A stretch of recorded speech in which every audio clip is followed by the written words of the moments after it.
Arratsaldeon eta ongi etorri bertan berria albistegira, gaur maiatzaren 13 da ostirala, hauek dira Iruñerriak eta Nafarroak utzitako albiste nagusienak.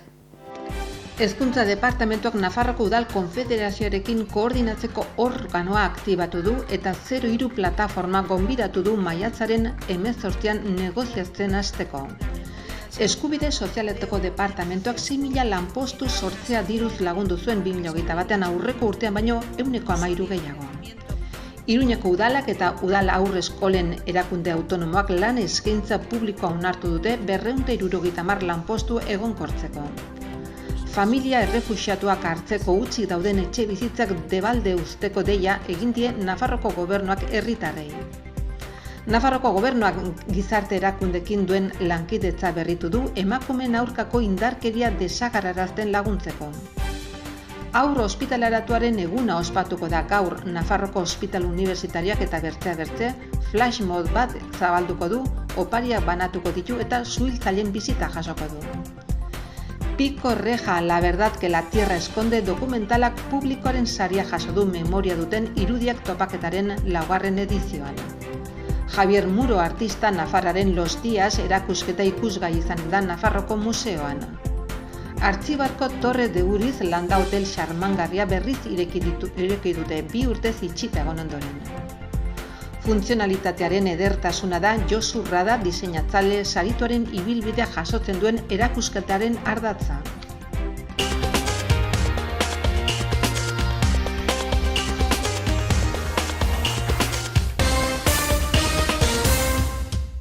Hezkuntzak Nufrekin koordinatzeko organoa aktibatu du eta 03 plataforma gonbidatu du maiatzaren 18an negoziatzen hasteko. Sektoreko langileen lan egoeraren azterketa izango da aztertu beharreko lehen gaia. Hezkuntza Departamentuak maiatzaren 18 asteazkenan Nafarroko Gobernuko Udal Konfederazioen organoaren beste bilera bat deitu du hezkuntzako lehen hezkuntzako zikloari buruz eta bilera hortara gonbidatu dituzte 03 plataformako ordezkariek beren lan proposamenei buruzko negoziaziori ekiteko. Topaketa hau Nafarroko Udal Konfederazioen batzorde betearazlearen bilera gelan egingo da eta bertan Nafarroko Udal eta Kontzejoen Federazioak eta Nafarroko Gobernuak organoaren antolaketa eta funtzionamendu arauak berretsiko dituzte. Eta 03 plataformako ordezkariekin egingo diren lan bileren egutegia ezarriko dute. Organo honen helburu nagusia Nafarroko hezkuntzako lehen zikloaren egoeraren azterketa teknikoa egitea da. Hezkuntzari buruzko lege organiko berriaren esparruan hezkuntza ikuspegi bateratua izateko, foru erkidegoaren errealitatera egokitutako kudeaketa ereduak proposatzeko eta hartzen diren akordioak ezartzeko epeak. Koordinazio organo horren lehendakaritza Iraida Salaberri hezkuntza saileko haur-eskolen zerbitzuko zuzendariak izango du eta lehendakariordea Juan Carlos Castillo Nafarroko Udal Konfederazioko presidente izango da. Gainera Juan Miguel Vicente haur-eskolen zerbitzuko aholkulari idazkari gisa, Belen Izpura haur-eskolen eta landeskolen ataleko burua, Javier Zia kudeaketa eta lankidetza ekonomikoko zerbitzuko zuzendaria, Maria Fabo Nafarroko Udal Konfederazioko lehen lehendakariordea, Ander Oroz, Nafarroko Udal Konfederazioko 2. presidente ordea eta Ester Lakasta Federazioko exekutiboko kidea. Hezkuntza sailak proposatu bezala lan bileretara ordezkatutako erakundetatik kanpoko pertsonak edo taldeak gonbidatu ahal izango dira parte hartzera. Eskubide Sozialetako Departamentuak 6.000 lanpostu sortzea diruz lagundu zuen 2021an aurreko urtean baino 13% gehiago. Nafar Lansareren kudeaketari buruzko herritarren balorazioa hobetu da 10tik 8,1 puntuazioa lortu arte. Nafar Lansarek Eskubide Sozialetako Departamentuaren mendeko erakundeak 5.853 lanposturi eustea lortu zuen iaz. Bere enplegu politika desberdinen bidez. 2020an baino 13% gehiago. Batez ere enpresa eremuan, gazteak eta laneratzeko edo desgaitasun baduten personak kontratatzeko laguntzekin. Bai eta ekintzailetzarako edo enplegu zentro berexetarako eta laneratzeko enpresetarako diru laguntzekin ere. Enplegutik eskaintzen den aktibazioa eta orientazio lanari dagokionez nabarmen egin zuen gora, batez ere ibilbideen eremuan. Eskaintzen den arreta intensiboena, 7.645 pertsona baitzeuden, aurreko urtean baino 15% gehiago. orientazio, prestakuntza eta enplegu konpromisodun plan bat jarraitzeko pres. Hauek dira Carmen Maeztu, eskubide sozialetarako sailburuak eta Miriam Marton, erakundeko zuzendari kudeatzaileak aurkeztu duten 2021ko memoria jasotzen dituen datuetako batzuk. Memoriak agerian uzten du enplegu politika aktiboen osasun ona, neurri estrategikoen edapenean hazkunde sendoarekin. 2020an, bizi izandako urte gogorraren ondoren, erakundeak malgutasunez eta arintasunez erantzun baitzuen pandemiaren ondorioz bizi izandako egoeraren aurrean nabarmendu du Maeztuk. Konseilariak gogorazi du 2021eko mugarri nagusia zalantzarik gabe 2021-2024 aldirako enplegu politika aktiboen plana sinatzea izan dela. Nafarroko enplegu planaren esparruan, plan hori eragile ekonomiko eta sozialekin hitzartu da kalitateko enplegua areagotzeko eta personen enplegagarritasuna hobetzeko, eta bereziki nabarmendu ditu gizartaratzeko zailtasun handienak dituzten kolektiboak. Iruñek udalak eta udal haurre eskolen erakunde autonomoak lan eskaintza publikoa onartu dute 270 lanpostu egonkortzeko. Lege nazionalak esartzen duen bezala hautaketa prozesuek 2024ko abenduaren 31an amaituta egon beharko dute. Iruñeko udalak ezoiko gobernu batzorde batean 270 lanpostu egonkortzeko lan eskaintza publikoa onartu du. Alde batetik eskaintza orokorrean sartuko diren 182 plaza aurreikusten dira eta bertzetik udal haur eskolen erakunde autonomoak kudeatzen duen sareari lotutako 78 plaza.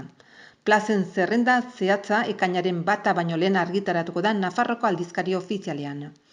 Bi kasutan enplegu publikoa egonkorragoa egin nahi duten eta araudiak ezartzen duen bezala abenduaren 31 baino lehen deitu beharko diren prozesu horietan sartzen diren plazen zerrenda da onartutakoa.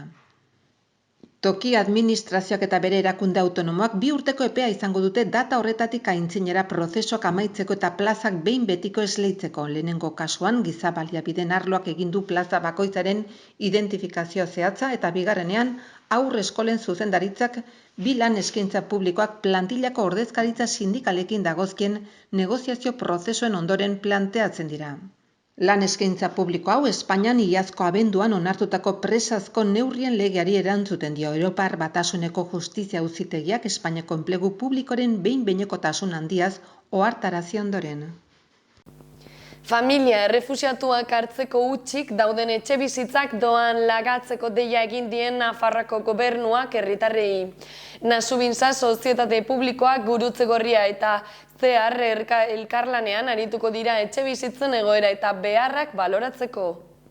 Nafarroko gobernuak kanpaina bat jarri du abian. Etxebizitzako eta migrazio politiketako zuzendaritza nagusien bitartez herritarrak animatzeko hutsik dauden etxebizitzak debalde uztera, familia errefuxiatuak hartu ahal izateko. Nasubintza jasoko ditu etxebizitza eskaintzak eta ondoren datuak Gurutze Gorriari eta errefuxiatuei laguntzeko Espainiako batzordeari emango dizkie.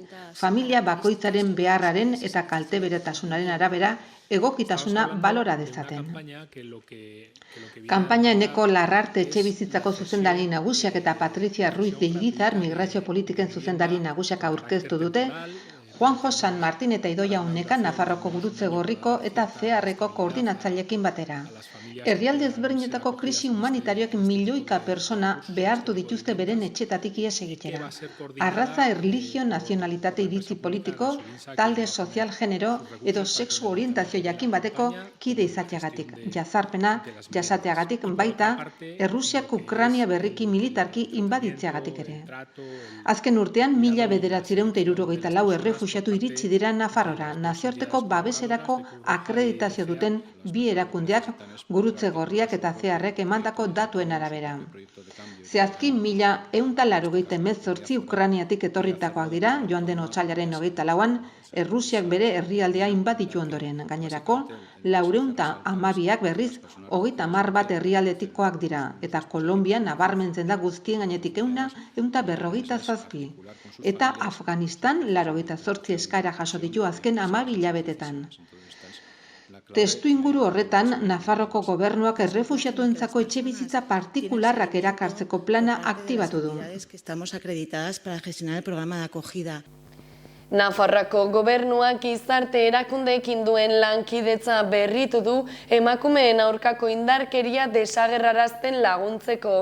Salerosketaren, prostituzioaren edo emakumeen mutilazio genitalaren biktima diren 400 emakume baino gehiago artatu dira 2021ean, Nabik eta Itxaropen Gunek munduko medikuek eta salerosketaren kontrako ekintzak sinatutako lankidetza hitzarmenen bidez.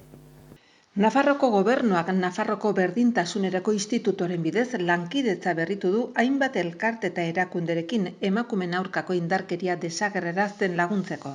Salerosketaren, prostituzioaren edo emakumeen mutilazio genitalaren biktima diren 400 emakume baino gehiago artatu dira 2021ean. Nafarroko Berdintasunaren Institutuak eta Itxaropen Gunek munduko medikuek eta salerosketaren kontrako ekintzak sinatutako lankidetza hitzarmenen bidez. 5. aldiz jarraian Nafarroko gobernuak lankidetza hitzarmena sinatu du Itxaropen Gune Lugar de Esperanza elkartearekin Nafarroko sexu esplotaziorako salerosketaren biktima diren emakumei aldi baterako ostatu emateko baliabide bat kudeatzeko. Oraingo honetan 141.000 bederatziehun euroko zuzkidurarekin. Nafarroko mundu medikuak erakundearekin sinatutako lankidetza hitzarmena ere berritu da, emakumeen genitalen mutilazioaren prebentzion eta arretan modu koordinatuan lan egiteko. Generoaren eta giza eskubideen ikuspegitik, emakumeak eta neskak erdigunean jarriz hitzarmenak 35.000 euroko zenbatekoa du. Azkenik lankidetza hitzarmena sinatu du hilabete honetan salerosketaren kontrako ekintza elkartearekin bi erakunden arteko lankidetza artikulatzeko bizirik atera diren emakumeak, prozesu personaletik eraldaketa sozialera proiektua garatzen jarraitzeko, 86.010 euro emanez. Haur ospitaleratuaren eguna ospatuko du gaur Nafarroako Ospitale Unibertsitarioak eta besteak beste flashmob bat zabalduko du, opariak banatuko ditu eta suhiltzaileen bisita jasoko du. Sagrado Corazon ikastetxeko haurrak eta Sembrando Ilusiones pailazo taldea ere bihar joango dira ospitalean dauden adingabeak agurtzera. Nafarroko Ospitale Unibertsitarioak bat egingo du gaur maiatzak 13 ospatuko den haur ospitaleratuaren eguneko ospakizunekin eta hainbat jarduera antolatu ditu txikienen ospitaleratzea atseginagoa izan dadin. Amets egiteak indarsu egiten gaitu lelopean zentroko humanizazio batzordeak ekitaldiak programatu ditu 10etatik aintzinera, eguneko ospitalean eta behaketan ospitaleratutako eta hartatutako haurrei opariak emanez. Gainera modu nabarmenean jarduerak 6:30 etxiko dira, Nafarroko suhiltzaileen kidegoko kiden bisitarekin, eta ibilgailuetako bat ama haurrentzako ospitalaren plazara eramango dute. Aintzinetik arrasleko 6 Sagrado Corazon ikastetxeko haurrek zentroko pediatriako pazienteak bisitatuko dituzte. Sembrando Ilusiones pailazo taldeak lagunduta elkarrekin, ama haurrentzako ospitalaren kanpoko aldean flashmob bat egingo dute. Itziar Baltz, Zumba irakasleak sortutako koreografia bat.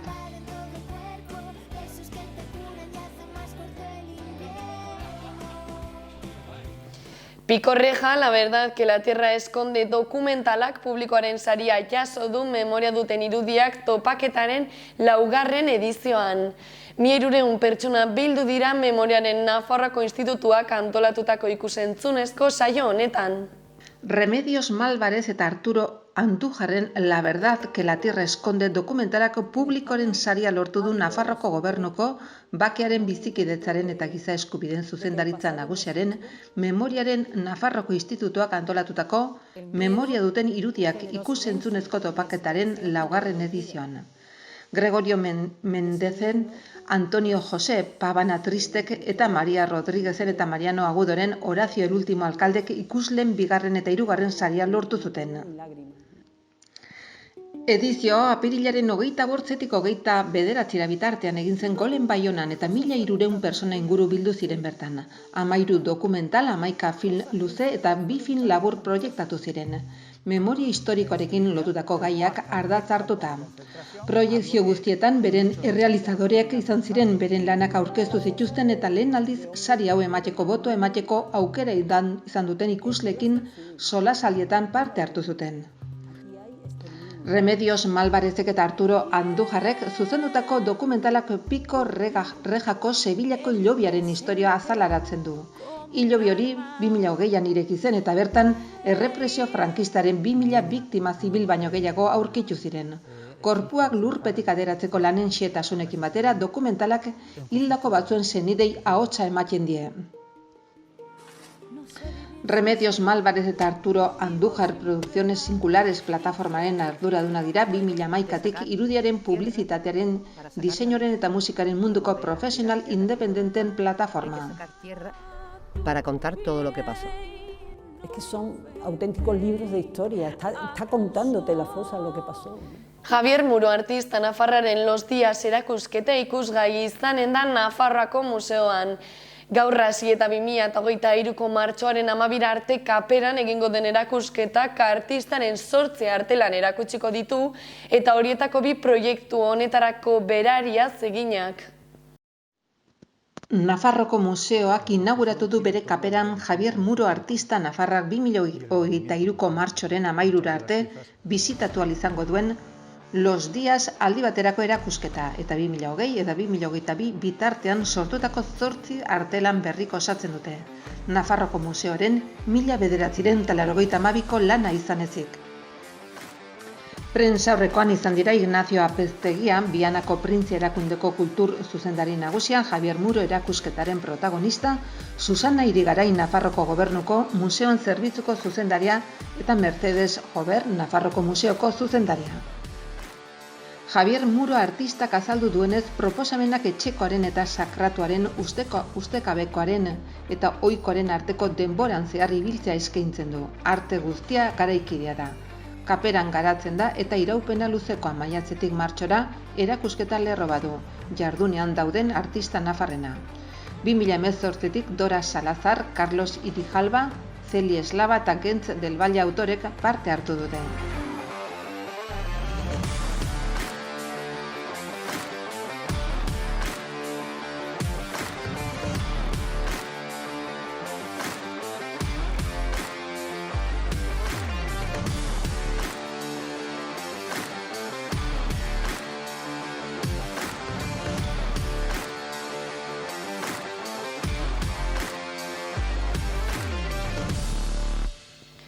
Artzibarko Torre de Uriz landa hotel xarmargarria berriz ireki dute 2 urte itxita egon ondoren.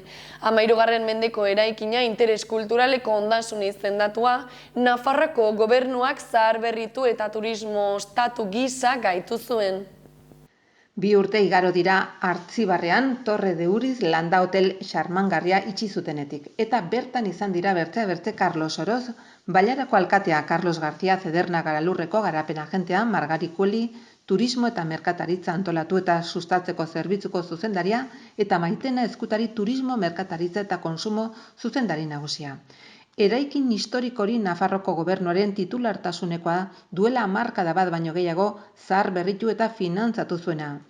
13. mendeko erdiaroko dorre batean dago, 1949an interes kulturaleko ondasun izendatua. Kokapen pribilegiatua du Orreagako kolegiatatik 14 kilometrotara baino ez, Iratiko oihanetik oso hurbil, Eurobelo hiru inguruan, Galtzada Erromatarren sarbiderako eta Pirinetako sarbiderako bidean. Funtzionalitatearen edertasuna da Josu Rada diseinatzaile saritoaren ibilbidea jasotzen duen erakusketaren ardatza. Mundu errealerako diseinatzailea Ziudadelako mistoen eraikinean ekainaren 26 arte izanen da ikusgai. Ziudadelako mistoen eraikineko lehen solairuan egonen da ikusgai Josu Radaren mundu errealerako diseinatzea erakusketa. Erakusketak diseinuaren arlo guztietako lan sorta anitza jasotzen du. Diseinu grafikotik abiatu eta produktuaren diseinura arte. Seinaleak eta argiztapena barne. Radak irtenbide funtzional eta ederrak bilatzen eman duen bizitza ibilbide osotik hautatuak. Atzo goizean aurkeztu dute erakusketa egile berak eta Jorge Urdanoz Iruñeko udaleko kultur alorreko zuzendariak. Erakusketaren izenburua berez printzipioen eta planteamendu artistiko eta profesionalen adierazpena da. Izan ere, egilearen arabera estetika ez da berez diseinuaren helburua, baizik eta erabilera ekoizpen prozesuak eta erabiltzaileen beharrak asetzea. Finean, diseinuak produktuaren kalitatea hobetzen du eta esparru horretan estetikak eta funtzionalitateak eskutik helduta joan behar dute. Barne arkitektoa eta diseinatzailea Milango Eskola Politeknika prestakuntza jasotakoa Josu Radak jarduera profesional zabala du diseinu industrialaren eta grafikoaren alor operatibo askotarikoi aplikatua. Ekipo ondasunetatik bendin makinetara eta makina erremintara konsumo ondasunetatik, altzarietatik argiztapenetik, paketatzetik, irudi korporatibotik eta abarretatik pasatuz. Hauek izan dira gaurko albiste nagusienak, eskerrik asko zuen arretagatik eta bihar arte.